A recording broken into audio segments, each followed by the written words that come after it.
So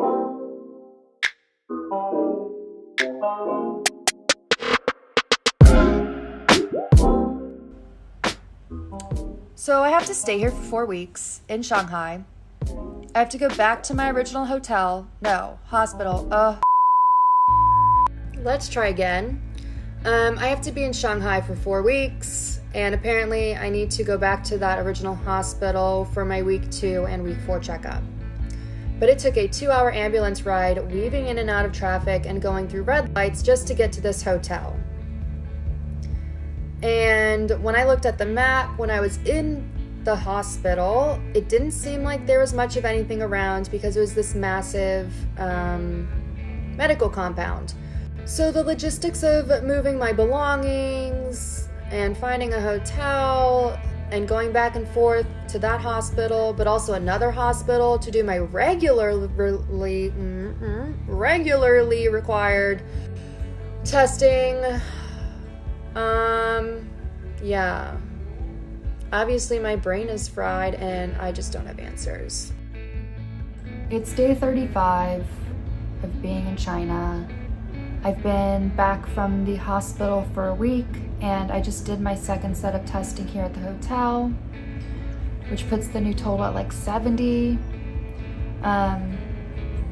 Today I'm going to look for some stuff in my luggage because when I get out of this hotel, I still have to be here for another 2 weeks, so I need to find things to wear and just like things I need in general because I can't find anything anymore.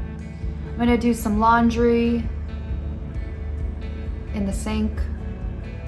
Still working on the mask knee situation. I think they definitely know they have a bug problem. They spray the hallways every morning before the breakfast crew comes through. And it's usually, I'm assuming, just regular disinfectant. But they came through this morning and sprayed, and I think that it is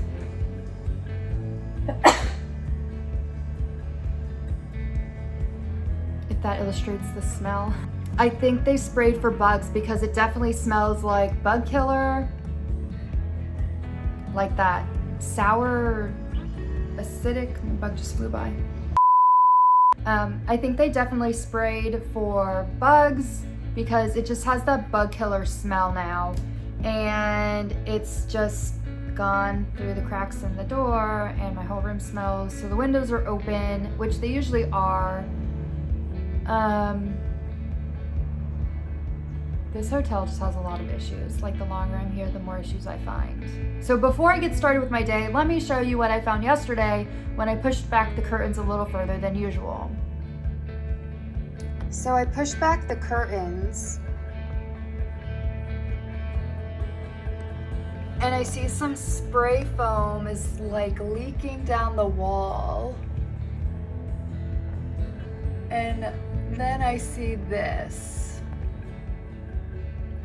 which is feathers and foam. My guess is a bird came through the wall from the outside, made a nest, and instead of clearing it properly and repairing it, they just blasted it full of spray foam and let it be. Because obviously it dripped down the walls. Also, it's leaked all the way down the curtains. So they just filled it up, closed the curtains, called it a day, and enjoyed the beautiful view of the abandoned lot through the dirty windows. Awesome. In Japan, this thing would happen a lot where I'd eat something and it was what I would call surprise fish. Doesn't even have to look like fish, but surprise, it's fish. And I was given these 2 deep fried things that were breaded, so I don't know what it is. And I thought, this is gonna be surprise fish. Well, I didn't take a bite out of it, otherwise it definitely would have been surprise fish. Mooncake time.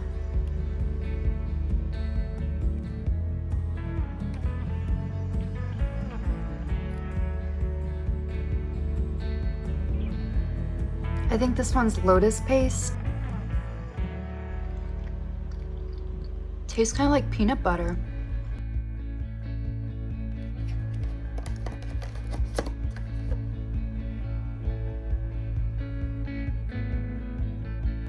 This one should be cherry peach. This one's definitely the prettiest. This one tastes like a flower. It's like I'm on a cruise where everyone has the same base journey, but then you can pay extra for activities and excursions. And I'm getting to go on all these activities and excursions, except for that I don't want to. I don't know why I had this thought in my mind that for those week 2 and week 4 hospital checkups, it would just be like pop in, pop out, go on about your day, because it's not. Although for week 2, I do not have to go to the hospital in the middle of nowhere. I do have to go and sit at one of their branch locations all day long, because at 9 a.m. they will do a COVID test and it gets sent to the CDC. And those results don't roll in until after 5 p.m. My rational brain is saying it's fine. Your test will be negative. The half of my brain that melted while I was in the hospital is freaking out. Because if you have any viral shedding, that CDC test is not going to be negative. Soon after. Has the information already changed? Yes, it has. Next week is a holiday, so the hospital will not be open for checkups. So I will not go until the 13th, which is right before the 4-week point. So hopefully we can just count that as both week 2 and week 4 checkup. Who knows? More importantly, Beijing is saying absolutely not. You cannot come here until you have been in Shanghai for 28 days post-hospital discharge. And on day 28, you will need to take yet another COVID test, have that COVID test sent to the CDC location in Beijing, wait another day or 2 for it to be cleared, at which point then you may enter Beijing. Which, by the way, at that point, I will have been trying to get into Beijing for 2 months.